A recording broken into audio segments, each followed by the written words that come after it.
All right, so this is a quick screencast on how to bring a cool like black and white 2D drawing into Tinkercad. You can see my background's transparent. Probably will have gone over that in class. First thing I want to do is I'm going to use the crop tool, which is right here next to the arrow. So I'm going to use the crop tool. I'm going to drag a box around that and so forth, kind of resize it there. And then you're going to click this button here. It says apply crop. And basically that just sort of chops the picture down. The next thing you're going to do is you're going to go to the export button, which looks like an old disk right here. So I'm just sort of, you can see my mouse, move over here, export down. It looks on the bottom left-hand side. I'm going to click export, and I'm going to export it as what's called a PNG right here, save.png. So I'm going to click that. And what that will do is that will sort of shoot it into my downloads folder. I don't need that. You're then going to open up another link that's found here. This is called PNG to color SVG. So I'm going to go to that link as here, and that's this page right here. So you're going to have to scroll down through it. This is a converter that's going to convert our PNG picture to an SVG picture, which is what Tinkercad can understand. So you can see here it says choose file. So I'm going to click choose file.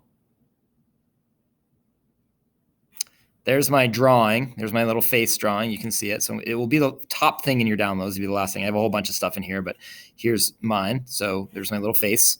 Click open. And it should, if I scroll down here, it should bring it in here. We want to set if your colors aren't set to 1, you want to make sure it goes all the way to minus down to 1 color.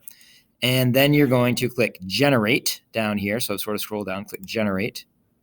And then your picture from sketchpad should turn, you should see it over here. And then you're going to click download SVG. Okay. So I'm going to click down. And again, that's going to send another file to your download folder. And you'll notice you should just sort of look at the name right here. You can't change the name, but image to vector .svg. So you can see that it's right there. Then I'm going to go to my Tinkercad page. Oh, refresh that for a moment.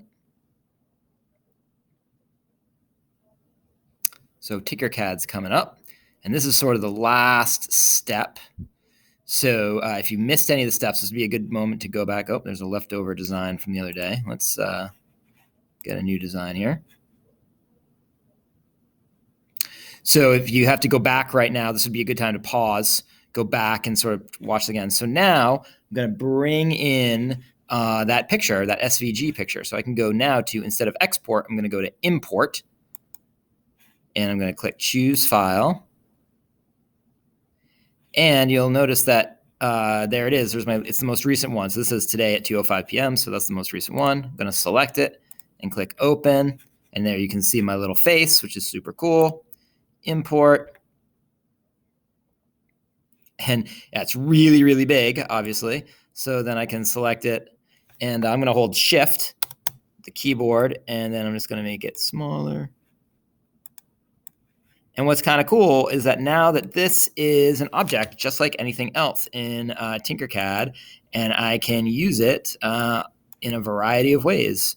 If I wanted to sort of take a box, take this,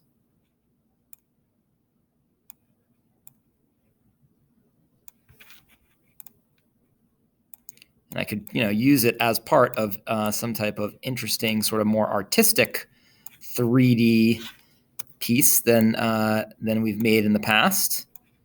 And I'm just going to move the work plane to here, hit drop, so now it's there. And I can actually kind of put it. So anyway, that's sort of like using a sketchpad to bring in new stuff. And just so you can see, I have a bunch of other stuff that I've imported, that I've drawn. Let's see if I can just go down through and see see what this one is. Click open. Oh, cool. So this is that word balance. So I wrote this cool word and using sketchpad to import. And again, there it is. So it's kind of a fun way to use a different piece of software to make stuff that you can turn into 3D and use in different ways, which is kind of fun. And then we could actually 3D print something like this out. All right. So there it is. You need to go back, check it out. That wasn't too long. Perfect.